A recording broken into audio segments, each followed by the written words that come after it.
Hello guys, आज किस topic पे बात करूं। आपको पता ही है मैं डेली इंस्टाग्राम चलाती हूँ और कुछ ना कुछ देखती रहती हूँ और कुछ ना कुछ सीखती रहती हूँ।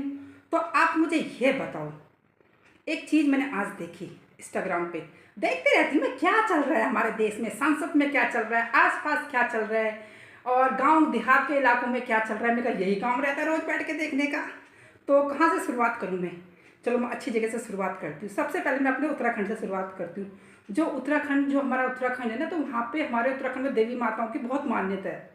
और जैसे सबकी देवियाँ होती हैं, देवी होती हैं, देवी देवता होते हैं, तो हमारा क्या है कि माता के 9 रूप है। सबको ही पता है 9 रूप है ना माता के।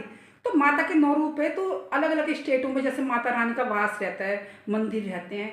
तो जैसे हमारे घरों की देवी माता भी है, दुर्गा माता जैसे बोलते हैं ना, दुर्गा माता, तो हमारे यहाँ भगवती माता या भवानी माता बोलते हैं, या फिर काली माता। ठीक है, तो माता का अलग अलग रूप है। तो क्या होता है जब हमारे यहाँ मेले लगते हैं, तो माता क्या पता क्या, जब अपनी बहनों से मिलती हैं आपस में, तो वो जैसे बहुत सालों बाद मिलती हैं।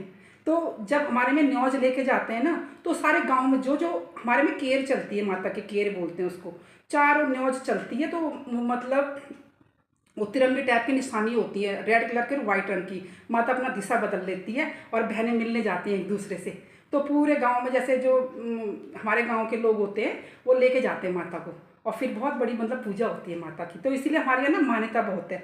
और हमारे यहाँ जैसे हमारे नरसिंह देवता है, वो हमारे घर के इष्ट देवता है। हमारे भैरव बाबा हमारे घर के देवता है। तो हम इनमें पूजा पाठ में हम वो करते हैं, मतलब हमारी श्रद्धा है, विश्वास है, भरोसा है। हम इन सब चीज़ों को मानते हैं। और हमारे यहाँ शिवालय होते हैं शिव जी भगवान जी के। तो पहले टाइम पे तो हर कोई शिवालय में जा नहीं सकता था। और हमारे यहाँ जो शिवालय है वो पड़ता है हमारा मसमोली और चक्कर गाँव के, मतलब पहाड़ी के नीचे जाके है। तो वो शिवालय की मान्यता ऐसी, हाँ शिव जी भगवान जी का मंदिर है। तो वहाँ पे कहते हैं कि जो पानी बहती है ना नदी, उसमें 3 धारा बहती हैं, एक दूध की और एक उसकी पानी की और एक ब्लड की, 3 धारा बहती हैं। जो कि मतलब बहुत मान्यता है हमारे शिव जी भगवान जी की। शिवालय बोलते हैं हमारे में, मान्यता हमारे उत्तराखंड में। तो इसीलिए हम लोग मतलब बहुत मानते हैं। अगर जैसे हमारे इष्ट देवी होते हैं, देवी देवता होते हैं, तो जैसे बेटियों की शादी हो जाती है तो उनके साथ में चल के जाते हैं। अगर उसकी शादी हो गई तो बोलते हैं माता रक्षा करने जाएगी, तो वो बेटी के साथ जाती है मतलब।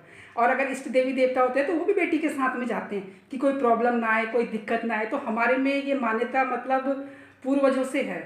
तो ये हमारे इष्ट देवी देवता, हम इन्हें, हमें जैसे कोई प्रॉब्लम होती है, कोई दुख होता है या कोई काम नहीं बनता, तो उसमें हम याद करते हैं कि हमें रास्ता दिखाओ कि माता रानी कैसे सब ठीक होगा, कैसे क्या होगा। क्योंकि कई बार इंसान होता है ना कि नहीं होती भी, अब जैसे हम ही हैं, नॉर्मल लोग हैं, हमें नहीं कर पाते कुछ, तो हम भगवान को तब याद करते हैं। लेकिन हमारे में बोलते हैं भगवान को वैसे याद नहीं करना चाहिए, छोटी मोटी बातों के लिए या किसी उसके लिए।